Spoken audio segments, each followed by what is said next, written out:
وعلى سيد الأنبياء والمرسلين أما بعد فقد قال الله تعالى في كلامه المجيد والفرقان الحميد فأعوذ بالله من الشيطان الرجيم بسم الله الرحمن الرحيم إنا نحن نزلنا الذكر وإنا له لحافظون وقال الرحمن علم القرآن خلق الإنسان علمه البيان صدق الله العظيم وقال النبي صلى الله عليه وسلم خيركم من تعلم القرآن وعلمه او كما قال النبی صلی اللہ علیہ وسلم۔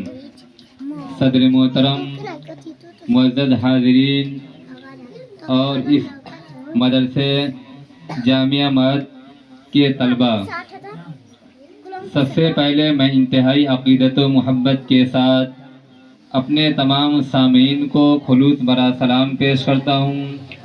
السلام علیکم ورحمۃ اللہ وبرکاتہ۔ پھر میں اپنے مہمان کرام اور سرپرستوں کا شکر ادا کرتا ہوں جنہوں نے اتنی جافشانی اور لگن کے ساتھ اس مکتب کا قیام فرمایا کہ اللہ تعالیٰ کا بہت ہی بڑا انعام ہے، ان کا شکر ہے، ان کا احسان ہے کہ اس چھوٹی سی بستی میں مکتب کو قائم فرمایا، جہاں دین کی اشاعت ہوتی ہو، قرآن کی تعلیم دی جاتی ہو۔ یہ بہت مبارک محفل ہے۔ آج کی یہ مبارک محفل اور نور و نکھت میں ڈوبی ہوئی بزمقائی نقاد، جس میں مدرسہ مہد کے طلباء آپ کے سامنے قرآن شریف کی تلاوت پیش کریں گے، یہ بہت خوشی کا مقام ہے۔ آپ حضرات اس نورانی محفل میں بیٹھے ہیں اور میں ان کے سرپرست جناب ڈاکٹر عباس صاحب کو مبارکباد دیتا ہوں جنہوں نے اتنی مبارک محفل قائم کی ہے۔ آپ حضرات جانتے ہیں یہ نادرہ کی تکمیل کے بچے آپ کے سامنے پیش کریں گے۔ درجہ نادرہ میں 5 بچوں نے مکمل کیا ہے۔ مسرت خاتون بنت تصور حسین بشارت پور، سابیہ خاتون غفران احمد بشارت پور۔ یہ بچی اگر تیار ہو تو آگے آ کر بیٹھیں۔ آج کے اس نورانی محفل کی صدارت کا سہرا جس عظیم شخصیت کے سر رکھا گیا ہے، آپ جانتے ہیں کہ کسی مجلس اور کسی بزمقائی نقاد کے لیے ایک ماہر تجربہ کار ہوتا ہے تاکہ ان کی سرکردگی میں یہ محفل اپنی آب و تاب کے ساتھ چل سکے۔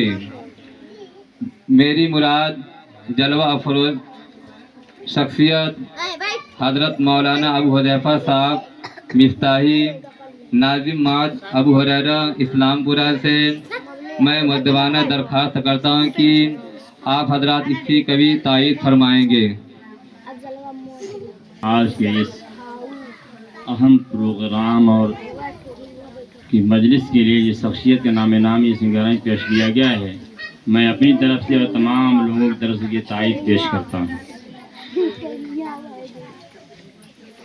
آج کی یہ نورانی محفل قرآن کی جو محفل سجائی گئی ہے، آپ حضرات جانتے ہیں کہ قرآن وہ کتاب ہے جس کے حفاظت کی ذمہ داری خود رب العالمین نے لے لی ہے۔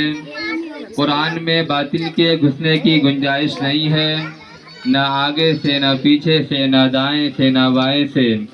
اللہ تعالیٰ نے ارشاد فرمایا ہے انا نحن نزلنا الذکر وانا لہ لحافظون۔ اللہ تعالیٰ ہی نے قرآن کو اتارا اور ہم ہی اس کی حفاظت کرنے والے ہیں۔ اللہ تعالیٰ نے قرآن کی حفاظت اس طرح کرائی کہ حفاظ کرام نے اپنے سینوں میں قرآن کے الفاظ کو محفوظ کر لیا، قرآن نے قرآن کے پڑھنے کے طریقے اس کے لب و لہجہ کو محفوظ کر لیا، اور علماء نے قرآن کے معانی و مطالب، تفاسیر و تراجم کو محفوظ کر لیا، جبکہ دوسری بہت سی آسمانی کتابیں مثلاً توریت و انجیل تحریف و تبدیل کا شکار ہو گئی۔ خود یہودیوں اور عیسائیوں نے ان کے الفاظ و معانی کو بدل دیا، بہت سی چیزیں ان میں سے نکال دی۔ بہت سی نئی چیزیں ان میں داخل کر دی۔ یہ اس لیے ہوا کہ اللہ تعالیٰ نے ان کتابوں کی حفاظت کی ذمہ داری نہیں لی تھی، کیونکہ یہ کتابیں ہمیشہ کے لیے نہیں تھی، ان کے برخلاف قرآن کے احکام و فرمودات ابدی ہیں، ہمیشہ کے لیے ہیں، قیامت تک کے لیے ہیں۔ قرآن آ جانے کے بعد انسانوں کو ہدایت و رہنمائی کے لیے قرآن کو چھوڑ کر کسی اور کتاب کو دیکھنے کی ضرورت نہیں ہے۔ اب میں اسی تمہید کے ساتھ اپنی بات کو ختم کرتا ہوں، کیونکہ آج کا ہمارا پروگرام بہت ہی پرمغز ہونے والا ہے۔ انشاءاللہ آپ کے سامنے دلچسپ باتیں ہوں گی اور قرآن سے متعلق بھی نظمیں پڑھی جائیں گی۔ اب میں بلا کسی تمہید کے یہ دو بچیاں آپ کے سامنے قرآن کی آیت پیش کریں گی۔ مسرت خاتون بنت تصور حسین بشارت پور، سابیہ خاتون غفران احمد بشارت پور۔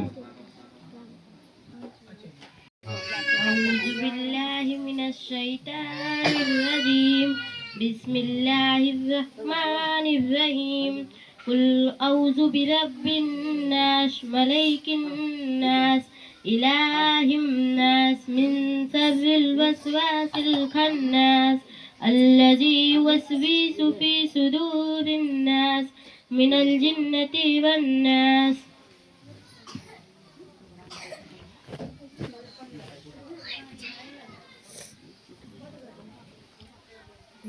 أعوذ بالله من الشيطان الرجيم، بسم الله الرحمن الرحيم، قل أعوذ برب الناس، ملك الناس، إله الناس، من شر الوسواس الخناس، الذي يوسوس في صدور الناس من الجنة والناس۔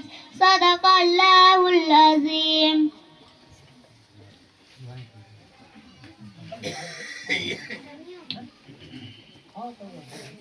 اب اس کے بعد ان بچیوں کی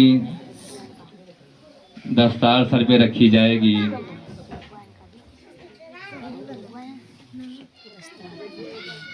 حضرت حافظ محمد مظہر صاحب کے ہاتھوں دستار رکھی گئی اور مولانا قاری سفیان صاحب کے ہاتھوں ان بچیوں پر دستار رکھی گئی۔